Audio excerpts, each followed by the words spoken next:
All right, Richardson Hitchins joining me here on the show, 140-pound champion, a couple months removed now from his first title defense, a knockout win over George Kambosos, and right in the middle of, I think, one of the most interesting divisions in all of boxing, the 140-pound division. Some good names in that division, some good fights that can be made. And Richardson, let's go back first to the Kambosos fight. I'm sure you've watched that back maybe a few times now. How would you grade that performance? Because I thought that was the best we've seen of you up until this point. To be honest, if I had to grade it like on a scale 1 to 10, I want to say maybe like a 7.5, a 7.5, 8, because I feel like I could have got George out of there maybe like by the sixth round. The sixth round. I think after the first round, I heard him with the body shot. By the sixth, seventh, by the sixth round, he should have been out of there. I think the sixth round was when I kind of got lazy and let him get some shots through. And instead of just, looking for that sweet spot and going out there and getting him out of there. But at the end of the day, it was a great performance because nobody ever punished George like that from beginning to end and got him out of there, especially with a lot of top guys he fought. It seemed like George was extremely hungry for this fight. He seemed like he had a lot of motivation. He was coming to a lot of experience, and I just kind of showed him that it was levels. It seemed like, but because I think the beauty of it that he really believed that I wasn't on the level that I was saying I am, and I kind of told him the whole build up that yes, I'm good as Lomachenko, I'm good as Devin Haney, I'm good as Teofimo, and I promised him he was going to see, and he seen the end results was that he seen that I was who I said I was. Do you think have you been getting that a lot? Maybe not after the Cambosis fight, but before it, that people don't believe that you're on that level. I mean, you got your belt, you beat Liam Paro clean. Liam Paro had just beaten Subriel Matias in Puerto Rico. But do you think that before that Cambosis fight, people were skeptical that you were among the best at 140? Yeah, I actually do believe that people were skeptical. A lot of people, tone change, attitude change. I know everywhere I go now, it's like, yeah, he's the best, or he'll beat this guy, he'll beat that guy. And I was telling the world for a minute that I was one of the best young fighters in the world. I told him that I was on the levels of the Teofimo Lopez's, the Shakur Stevensons, and all the other great fighters. But it took, a great name like George Kambosos to separate myself from just the average type of 140 guy to one of the top elite guys. And I think that was the fight to take my career to the next level. And yeah, so people definitely believe in me now than they did before. But I've been saying to all these guys, I don't even think that I'm better. I mean, I'm on the same level as Teofimo Lopez or Devin Haney. I told George, I think I'm better than these guys. I feel like I'm one of the best fighters in the world, period. And I just feel like every opportunity I'm gonna go out there, keep proving myself, keep dominating these guys, and eventually I'll be the one sitting at the top of the throne. And that's what it's about. Had to feel good to do it in New York too, right? It felt good. Teofimo was right ringside. He was right there watching the fight. I was handling the business he couldn't have handled it back in 2021. Um, I'm pretty sure he was like, "Wow, fuck," he probably was looking, "How the fuck did I lose to this guy?" you know. But like I told Teofimo, I'm better than him, and it is what it is. Um, any guy that he beat, I will beat 2 times, 3 times worse, and that's just what it is. So I want to talk to you for this show because you're kind of in the middle of everything at 140. I think 140 is a great division right now. Your manager, Keith Conley, also represents Teofimo Lopez. There's a lot of big deals with a lot of big promoters. Take me inside like the Keith Conley group chat. Do you have a group chat going with Teofimo at this point? Do we have what are the conversations like about your next fight? Right now we definitely had our eye on Teofimo Lopez. Especially with me and him having the same manager, Keith Conley. Shakur's kind of butted in out of nowhere and try to intrude and he's trying to make the Teofimo fight. But right now, as far as me, first thing out the ring on June 14th was me and Teofimo Lopez is obviously next. Right now there's not a clear direction on where we're gonna go with who's next. But Teofimo Lopez is, God willing, that's the fight we can make happen. I think that's a fantasy fight for me. As far as in my head, it being two New York guys. Hopefully, we can make it happen in Brooklyn, and I think that it will be a big, big event. With my personality and his personality coming together, it will be a great fight. I think that as far as uh it being realistic, I won't say it's as it's realistic. I would say is I mean, I guess I would say it's possible. It's definitely Hmm. possible, but right now it's no clear direction on who's the next guy we're going to be in the ring with. So what happened with Teofimo over the last few weeks? I remember talking to your manager who was hoping to get you and Teofimo like in a room in New York before that Edgar Berlanga card to discuss that fight. Hopefully make some headway there. It does seem like you said there, it went from being probable to maybe possible at this point. What's happened over the last few weeks? Last thing I heard about Teofimo, he was going through his own, outside of the business of boxing situations. So I don't think he was able to come to New York to, build the fight up or, make things happen. I know, he had this controversy with, Turkey Al Sheik, and I heard that he didn't want to really work with Teofimo. Uh, so I don't really know where Teofimo head is at right now. He says that when it comes to me or Shakur, I've heard from the grapevine it doesn't matter. Put him in the ring. He'll beat either one of us. And obviously, you know how I feel about Teofimo. I've been saying for years before I was champion, I'm better than Teofimo. I've been saying years before I was champion, I was better than Devin Haney. I'm saying years before I was champion, I'm better than all these guys at the top of 140. It really doesn't matter who they put in front of me. It can be a Devin Haney, it can be a Teofimo Lopez, it can be a Sabrina Matias. It really doesn't matter. At the end of the day, Richardson Hitchins is the best fighter at 140. And every time I get the opportunity, I will go out there and prove it. Because boxing is fickle. Boxing is so fickle like that. I go out there and beat the guy in Liam Parrow that dominated Sabrina Matias, and people still could say this guy could beat me. I dominate the guy that beat Teofimo Lopez. People still saying Teofimo could beat me. So that's just show you the game is fickle, and all I gotta do is continue to go out there, keep beating these guys, keep being who I am, and eventually I'll be standing at the top of the throne. Yeah, you mentioned Matias, and I saw a video of you two face to face very recently. He's got that WBC belt after his win last month. I guess he's going to fight on that November card against Dalton Smith. That seems to be the fight that Turkey Al Sheik wants to make. Is that your understanding of how that's going to play out? And do you think that a fight with Matias is now on the table at some point? That was my understanding from, how it was supposed to play out. No offers came with Matias' name on the table. Matias kind of, I think he tried to bypass the Dalton Smith fight and try to come straight to me and make a unification match. He seen me and seen Tio, so I think he's not trying to do a Dalton Smith fight. But I think he's trying to press down the champions. I actually when I seen Matias, I went up to him. I went up to him. So people thinking that Matias is coming up to me or pressing me. How can I be scared of a guy that lost to a guy that I beat, easily? And Liam Power is a great fighter. Liam Power is a high level fighter, but Matias is not on my level. And to my understanding, right now he has business to work out with Dalton Smith. I'm also hearing talks of him having to get back in the ring with Puyo because his win over Puyo was a controversial win. A lot of people believe Puyo won a lot, and some Did you people think believe who Matias. did you think won? Watching it, to be honest, I came when I came in the ring, it was already round five, round six. Yeah. The momentum seemed like it kept shifting. I think from like 8, 9, it looked like Puyo was taking over. Hmm. Then I think in the later rounds, I really don't remember how it was going, but I remember like the momentum kind of shifted. It looked like Matias was defeated, and it looked like he still kept going and putting the pressure on. But it do look like a fight that's rematch worthy. I think that it's definitely a fight that they should run it back. Matias he been saying he want to fight Liam Parov again.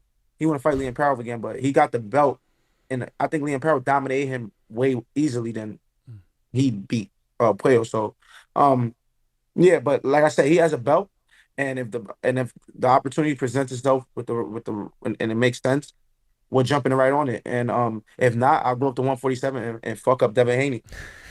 You don't want Matias to fight Paro or a rematch. I don't even think a rematch with Puyo is even necessary. I thought Puyo might have edged it, but you know how it goes. Like, if it's that competitive a fight, it doesn't warrant it doesn't need to have a rematch or a mandatory rematch that's out there. I mean, and I saw you talking to Matias, and you kind of confirmed basically everything I thought all along about your history with him, is that you weren't afraid to fight him, but you didn't want to fight him you didn't want to fight him with the rehydration clause intact, because that's a pressure guy, and you want to be at your very best fighting a pressure guy. Yeah, it wasn't that wasn't what that wasn't what I was telling him, that I didn't want to fight him. I was kind of telling him that when I did say in the back in the locker room after the Gustavo Lemos fight that obviously I became Sabrina Matias mandatory. If the opportunity was represented to me, because at that time I was only 26 years old, if I'm not fighting for a title now, it's now or never, you know. So I mean, obviously you get more opportunities, but 26 is still an age you heading towards your prime. You want to start competing at the highest level. So I would have took the fight, but I told him that I just came out a fight with Gustavo Lemos, of a aggressive pressure fighter, and I knew that I was on my best because of the IBF rehydration clause. You know, I lost about 5, 6 pounds the day before the fight itself, and I was like, if I have to do this versus a guy like Matias, it ain't gonna end well. That's just me being smart. So I told him, why would I fight you with the rehydration clause when I can fight you for either another belt or you get a belt and me and you unify? So that's all I really was telling him. I'll get to Devin Haney in a moment, but the other guy at 140 is Gary Antoine Russell. And you are, as you noted after your last fight, a promotional free agent. You can do a deal with anyone that's out there. Gary Antoine Russell is a new champion, but he's an East Coast guy. I think he won his title in Brooklyn a year or so ago. Has there been any conversations on that side about a fight like that happening? Nah, nothing. I didn't hear really much about Gary Russell. I know the Gary Russell. I know he was presented with a challenge. I think to fight the young undefeated Japanese guys. Mm. Um, it don't look like he's trying to go that route neither. It look like he wants to unify with the champions like me or Teofimo or I don't really hear him saying I think he really just want me and Teofimo me and Teofimo fight. I didn't really hear too much about him and Matias. I don't think but I know that he's kind of was saying my name, Teofimo name, and I know he was in talks of him having to defend his title versus the Japanese guy, but yeah, these are all great fights for me. I would love to get in the ring with Gary Russell. I think that I will beat Gary Russell convincingly. I think that the fighter that he was competing with in the amateurs and the fighter that I am now as being a professional and a world champion, I think that it will definitely be a great fight. But I just feel like I'm one of the best fighters in the world, and I'm not faking it. I'm not bluffing it. This is it. Gary seen me come up from a kid. You know, he was actually more experienced than me when we were fighting in Mm. the amateurs. I probably was boxing for maybe 4 or 5 years, but Gary already probably had 12, 13 years in the game in the sport of boxing, let alone. So I had to kind of catch up, grind, get the experience. So I think now I'm fully experienced in boxing. There's not much I haven't seen, and yeah, whenever the fight presents itself, we'll make all these fights happen. So I'm just sitting back and I'm waiting for my manager to come to me with the best possible offers. Is when you fight a guy in the amateurs and he's got a little bit of experience on you, like you said, a bit of an edge on you that way, does it make you want a pro fight against him more, or does it not matter to you? To be honest, the loss versus Gary wasn't. I didn't take it to like, oh, I gotta beat this guy, I gotta avenge Mm. this guy, because looking back at it, it was like I was behind the 8 ball. The boxing for 5 years. The guy had a brother that was already an Olympian, a world champion. So Gary could fight me today. His brother will watch. I mean, yeah, Gary could fight me today. His brother will watch. Gary could be fighting me tomorrow. His brother be watching me at ring 3, and he'll be like, "This is how we're gonna fight him tomorrow."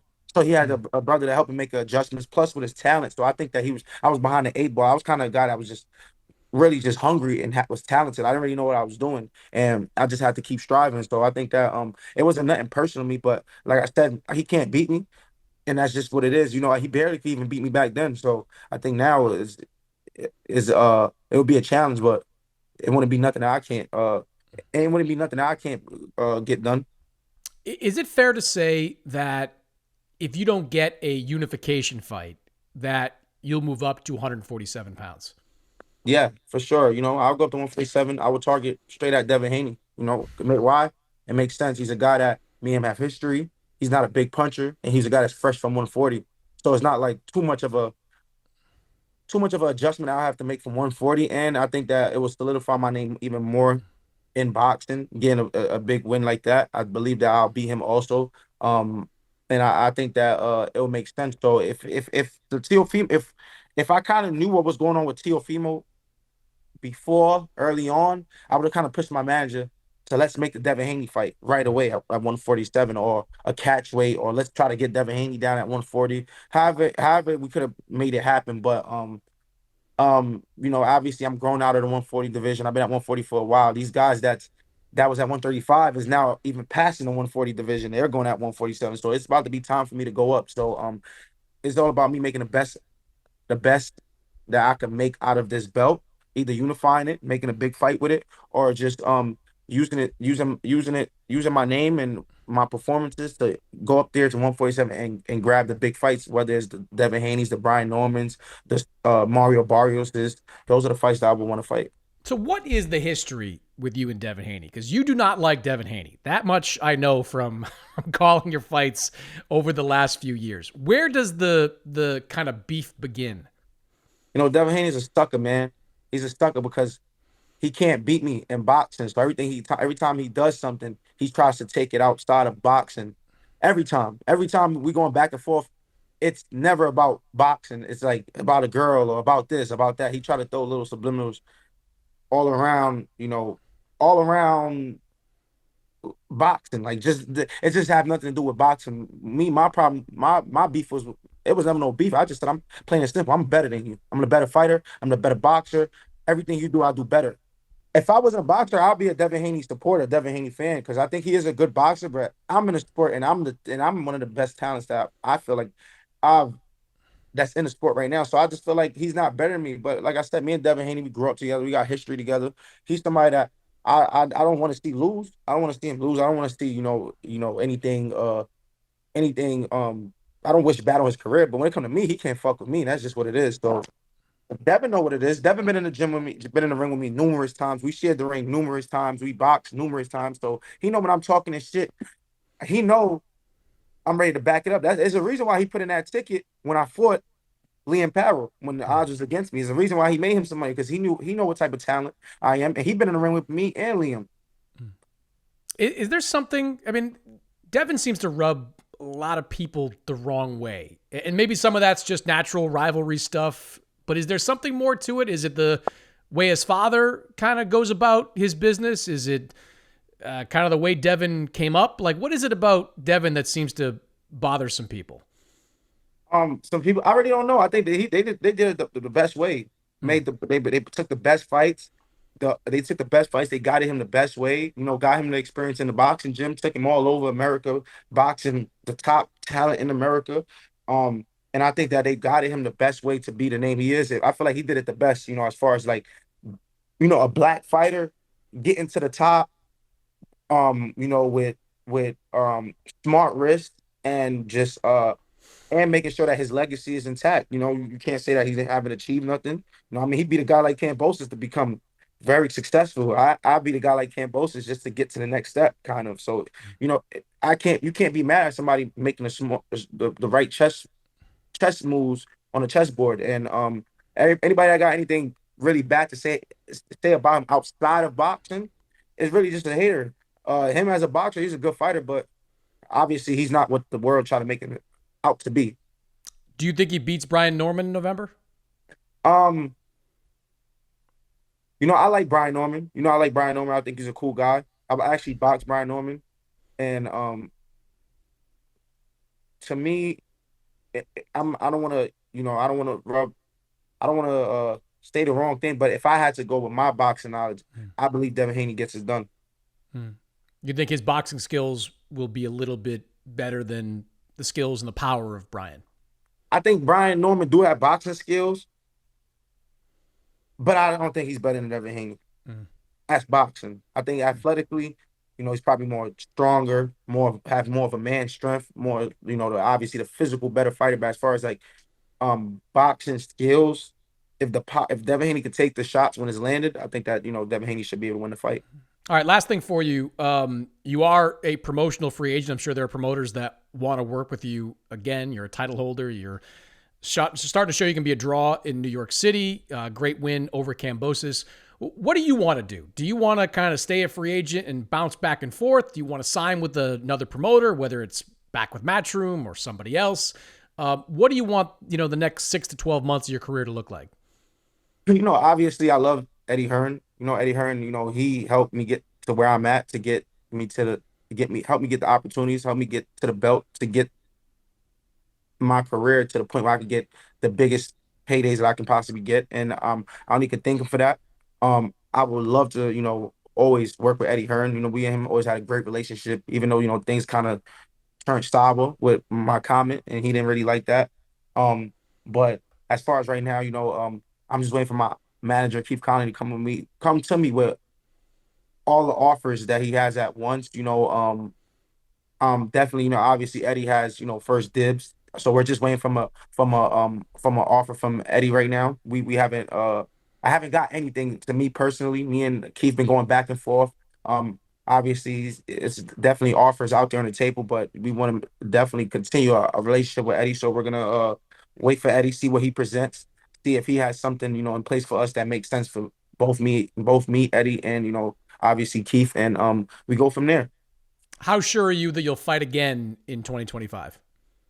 Right now it's looking from a scale 1 to 10, it's looking like an 8.5, 8.5, 8.7. So I'll definitely be back in the ring, some maybe November, December. Like I said, we have offers. So right now, all we're doing right now is just waiting for all the offers to come at once. And obviously, like I said, Eddie has first dibs because he's the guy that got me to this point. So I would love to continue working with him, and we'll see what all the other we'll see what all the other offers that Keith have been working on when he presented to me.